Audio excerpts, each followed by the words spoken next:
प्रसंग बड़ा ही मार्मिक प्रसंग है, इसमें रहस्य छुपे हुए। क्या बोले ठाकुर जी? सुनो प्रिया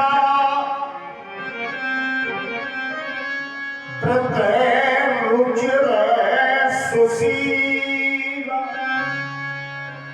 मेरी प्यारी जानकी, मेरी एक बात सुनो। जानकी ने हाथ जोड़े। भगवान कहते हैं कि मैं कछु करब ललित नर लीला। मैं बड़ी सुंदर नर लीला करना चाहता हूं। मैं कछु करब ललित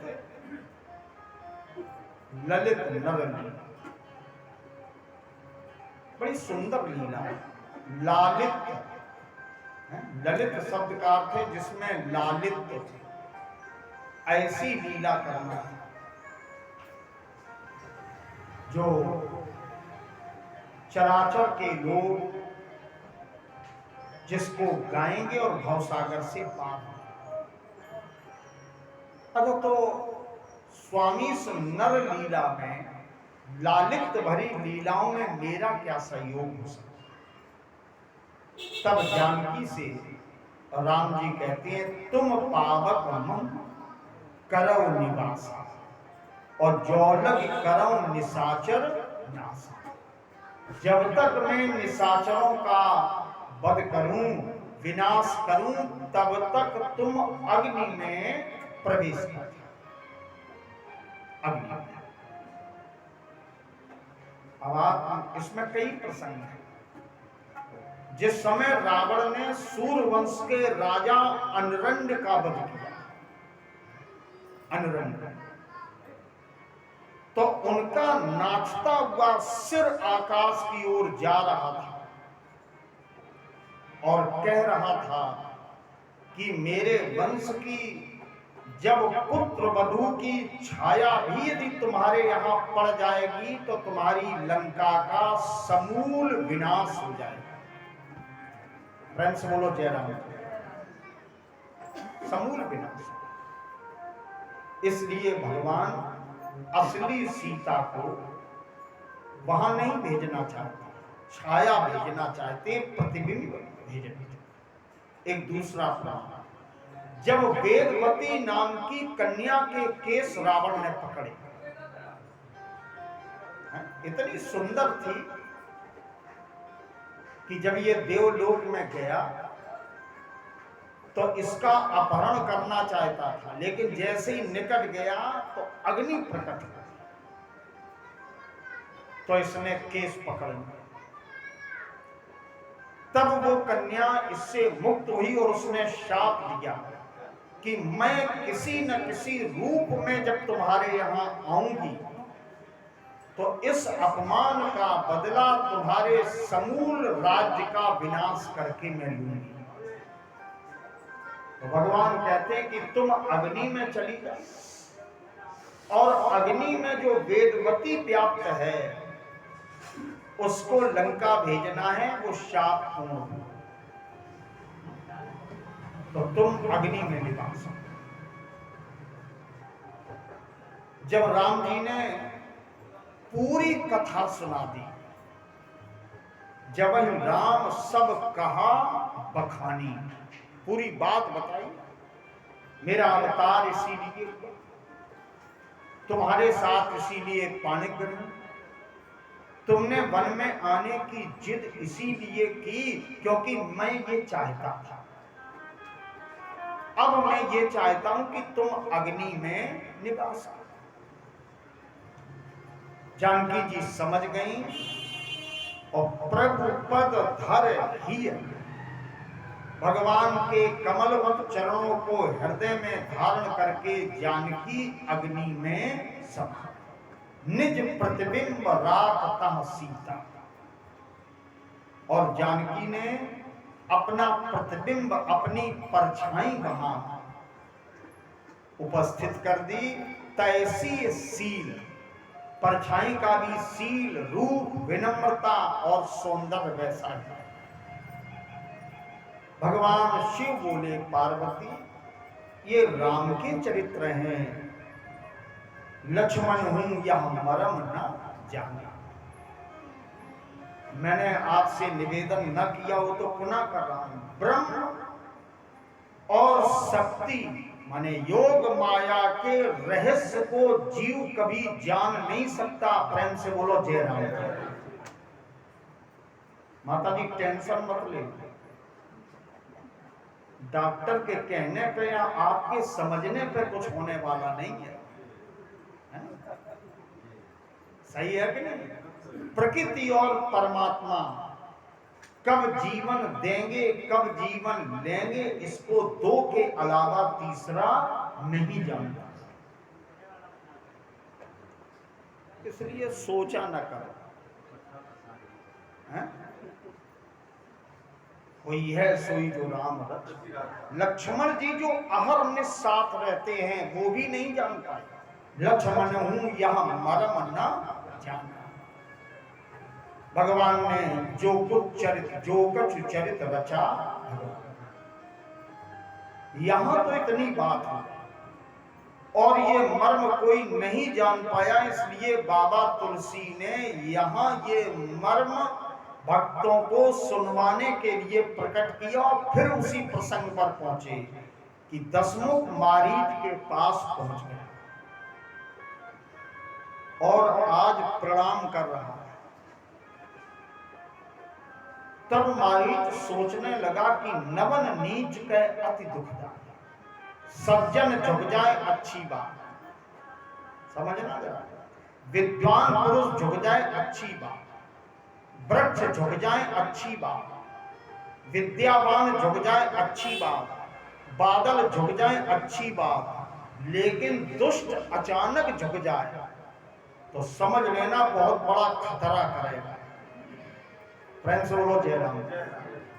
दुष्ट का झुकना अच्छा नहीं होता। नवन नीच के अति दुखदाई, सर्प यदि झुक जाए तो चोट कर देगा। धनुष जितना झुकेगा बाण उतनी ही दूर जाएगा, और चोर व्यक्ति जितना झुके समझ लो कि घर में कहीं ना कहीं चोरी करेगा। इनका झुकना अच्छा नहीं होता। और रावण जो कभी नहीं झुकता वो आज झुक रहा है, इसका मतलब है कि ये बहुत बड़ा षड्यंत्र लेके आया है। ये मारीच जान गया। एक दोहा मैं आपको सुना रहा हूं, हमने बहुत बार सुना और पहली बार हम आपको सुना रहे हैं। नमन नमन है बहु अंतरा,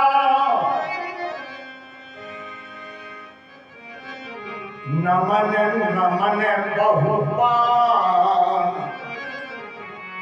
ये तीनों बहुगई नमन, चीता चोर खमा। अत्यधिक खल व्यक्ति हो, खल दुष्ट और अचानक झुक जाए तो सावधान हो जाए। मारीच ने पूछा कारण क्या है? तो दशमुख ने, रावण ने पूरी कथा उसके सामने कही और कही सहित अभिमान, अभिमान सहित कथा कही। देखो रावण जब कथा कहेगा तो अभिमान सहित है, और जब कभी भगवान का भक्त चरित्र कहेगा तो अभिमान रहित होकर कहेगा। इतना अंतर है। अभिमान सहित कथा कही, क्योंकि कथा तो राम की ही कही, लेकिन अभिमान युक्त। अब मारीच बोला तो फिर चाहते क्या हो? बोले मेरे साथ चलो, तुम मृग बनना, मृग, और मैं जानकी का उनकी पत्नी का हूं। तब मारीच समझाने लगा और बोला उनसे युद्ध मत कीजिए, तासों तात बैर नहीं कीजिए, मारे मरिए जियाए जीजिए। देखिए मैं आपसे एक निवेदन करूंगा, परमात्मा को कभी दोष मत दो। मारे मरी है, मारे तो मृत्यु को आवरण कर लो, अगर जिंदा रखें तो जीवित रहो। क्योंकि परमात्मा के प्रकृति के निर्णय को आप कभी भी चैलेंज नहीं कर सकते, उसको मानना ही आपकी बुद्धिमत्ता है। तो मारी मरी है ना, दंडित करें तो उसमें भी तुम्हारी रजा, अगर प्रसन्नता दें तो उसमें भी तुम्हारी रजा। इसने पूरी बात बताई कि मुनि मख राखन गयो कुमारा, और बिन फर सर रघुपत मोई मारा। स्वर्ण पुंख सर मार दिया था मेरे, बिना फल नहीं था उसमें, और 7 योजन में एक क्षण में आ गया। उनसे दशानन तुम बैर मत लो, शत्रुता मत लो। जिन्होंने ताड़का का वध किया, सुबाहु का वध किया, भगवान शंकर का धनुष तोड़ दिया, खरदूषण त्रिशरा का वध किया, उनको तुम सामान्य मनुष्य समझते हो। जब इस प्रकार से समझाया मारीच ने, तो रावण को क्रोध आया और ये अपशब्द मारीच से कहने लगा, दीनिस बहुकारी, अपशब्द, और तलवार निकाली और कहा मैं तेरा वध कर दूंगा। मारीच ने सोचा कि अब मृत्यु तो आई गई, नहीं जाते तो ये मार दे, और अगर जाते हैं तो राम के बाण से मैं मर गया। उभई भांत देखा जब मरना, तब ताकेऊ रघुनायक सब। तो भगवान के बाण से ही क्यों ना मरे, मेरे पीछे वो दौड़ेंगे जिनके लिए साधना की दौड़ बड़े बड़े महापुरुष करते हैं। मम पाछे धरे धावत, धरे सरासन बाण, फिर प्रभु ही बिलोकी हूं धन न मुई सब। तेहि बन निकट दशानन गयो, लेके गया मारीच। और जब पंचवटी के निकट पहुंचा, उसी समय मारीच कपट मृग बन गया। तब मारीच कपट मृग। अब ये पंचवटी में सीता के आश्रम के निकट ही जाता है, कूदता है, उछलता है, सोने का कंचन मृग बन गया। अच्छा, आपने कल कथा सुनी थी, तब राम जी ने कहा था कि कंचन मृग खोजन हम, तो इसलिए कंचन मृग बना कि कहीं खोजने में चूक ना हो जाए, क्योंकि ये कंचन मृग है ना, भोगवादी मृग खोजते हैं तो हम वही मृग बने। जैसे सीता ने देखा, सीता परम रुचिर मृग देखा, अंग अंग सुमनोहर, अपने पति के हाथ, अब असली तो है ना, छाया है, तो आज्ञा दे रही है पति को, कह रही है कि प्रभु ये बहुत सुंदर है, ऐसा तो आज तक देखा नहीं, सत्य संद प्रभु बद कर एही, हे सत्य प्रतिज्ञ स्वामी तुम इसका वध करो। भगवान बोले व्यर्थ में काहे के लिए हिंसा कर। तो जानकी कहती है व्यर्थ में नहीं, आनम चर्म, इसकी खाद दिया, कहत वैदेही, ये वैदेही कह रहे हैं। परमात्मा तो सब कुछ जानते हैं, तब रघुपति जानत सब का, उठे सकल सुर काज सब। भगवान सब कारण जानते हैं कि अब सीता यहां नहीं रहेगी। एक बात आपको बताएं, माताओं को सोने से कुछ लगाव ज्यादा होता ही है, सोने से कुछ ममता ज्यादा होती है। जिस समय जानकी का विवाह हुआ तो चूड़ामण जनक जी महाराज ने स्वयं दी। वासुकी की कन्या सुनैना, इसलिए वासुकी नाग से प्राप्त जो चूड़ामणि थी वो सुनैना ने अपनी बेटी जानकी को दी। अच्छा, इसके बाद जब अयोध्या आई तो कैकेयी मां ने कनक भवन दिया, सोने का पूरा महल दे दिया, कनक भवन। आज भी अयोध्या की सुंदरता का एकमात्र स्थान, आस्था का केंद्र, बड़े बड़े संतों की श्रद्धा जहां समर्पित है उसको कहते हैं कनक भवन। और जब चली जानकी जी तो अंगूठी तो ले ही आई एक अयोध्या से, है ना, मणिमुदरी मन मुदित। और जब चली तो अनुसुईया ने दिव्य सोने के आभूषण दिए जिनका रंग ही कभी फीका ना हो, 100% गारंटी वाला सोना। तब भी सोने से मोह कम नहीं हुआ। हम यहाँ की माताओं की बात नहीं कर रहे हैं, यहाँ की माताएं तो सोने से कोई लगाव ही नहीं रखती है? हाँ, कोई लगाव नहीं रखती। और न मानो तो तुम देख लीजिए 29 तारीख कल कथा हो या खत्म, सोना ही दिखाई पड़ेगा। प्रेम से बोलो जय राम। जानकी को फिर भी लगाव सोने से रहा, और जब सोने का हिरण देखा तो आसक्ति बढ़ी, और आसक्ति सदैव लंका की ओर भेज देती है। भगवान ने विचार किया कि जानकी का मन सोने से भरा नहीं, तो लाओ अब हम इसको सोने की लंकई में जाने दें। तो तब रघुपति जानत सब कारण, उठे सकल सुर काज समारन।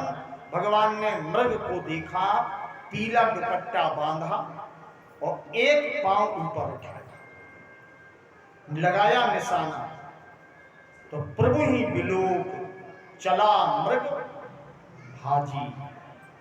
भगवान को देख करके वो कपटी मृग, वो माया मृग वन की ओर दौड़ा। भगवान पीछा कर रहे हैं। देखिए, अब दोनों माया ही है। जिसने प्रेरणा दी सीता वो भी माया, और जिसका वध करने जा रहे हैं वो भी माया का मृग। जीवन झंझट में जब कभी पड़ता है तो उसके मूल में क्या होती है? माया। इधर भी माया, उधर भी। भगवान को देख के ये मृग भागा, प्रगटत दुरत करत छल भूरी, और यही विद प्रभु गयु लय दूरी। भगवान को दूर ले गया।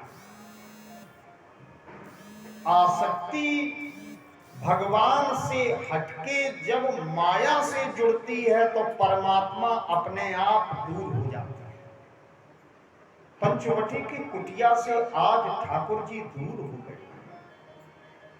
निशाना लगाया और जैसे ही बाण का प्रहार किया मारीच के ऊपर, इसके बाण लगा तो पहले इसने लक्ष्मण जी का नाम लिया। प्रथम लक्ष्मण कर नामा, और पाछे सुमरे सी मन महु रामा। भजन तन का विषय नहीं है, भजन मन का विषय। इसलिए मन में स्मरण राम जी का किया और लक्ष्मण जी का नाम पहले लिया,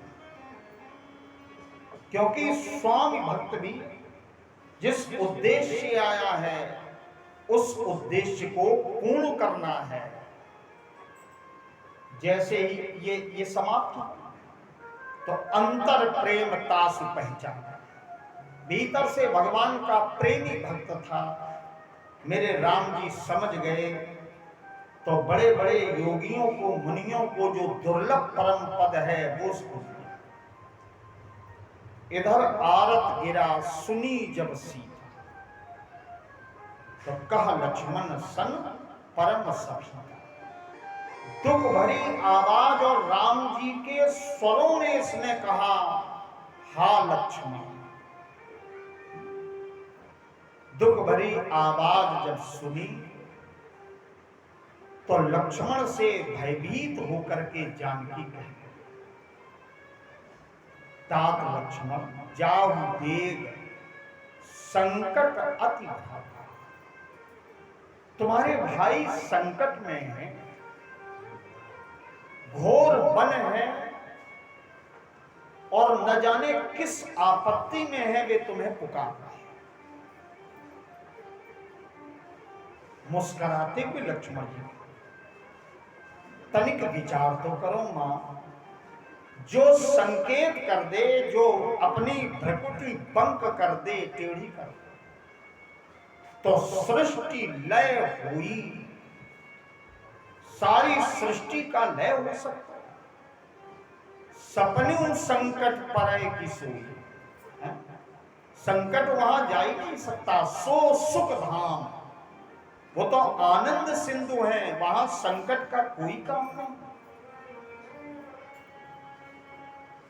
स्वप्न में भी मां संकट नहीं होगा। तब बाबा कहते मर्म वचन तब सीता, मैं आपसे संकेत भर कर रहा हूं।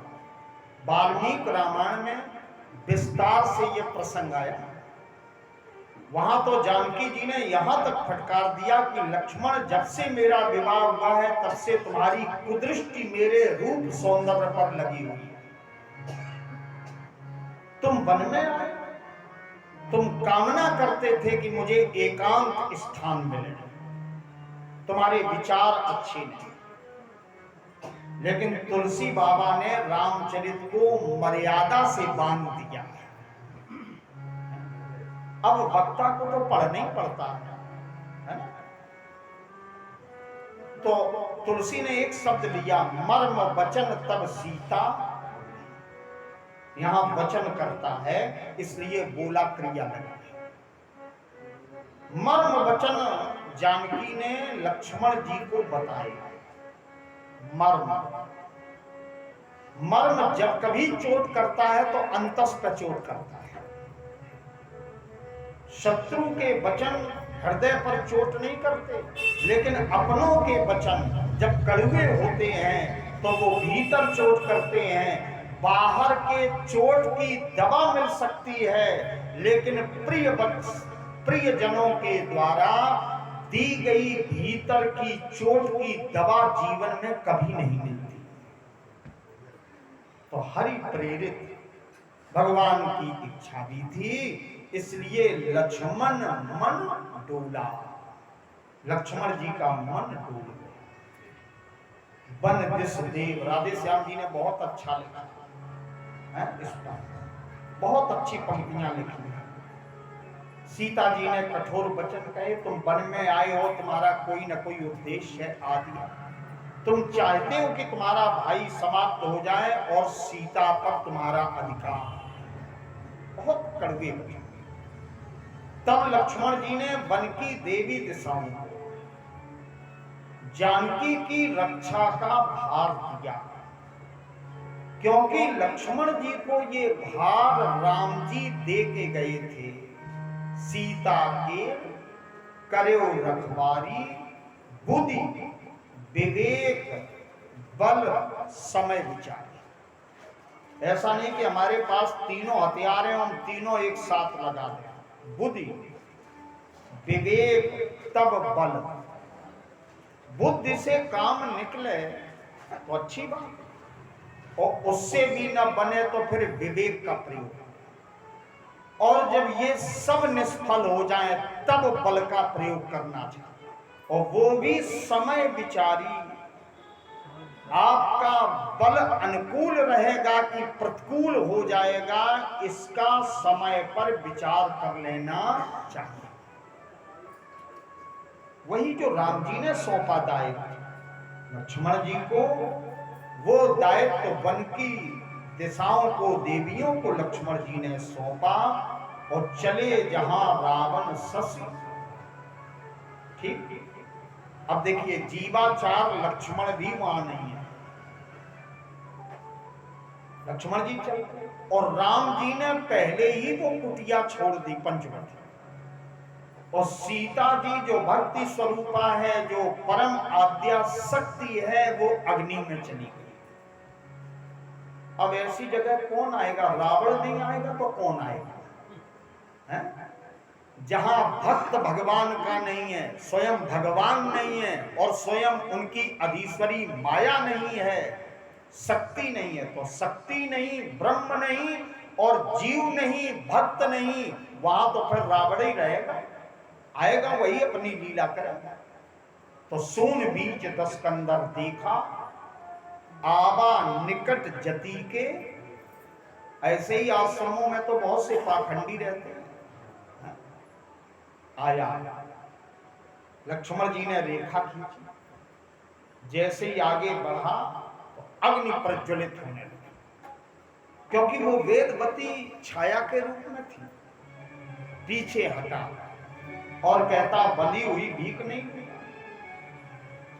तो आज जानकी निज धर्म का पालन करने के लिए मर्यादा की रेखा के बाहर कदम रखती हैं।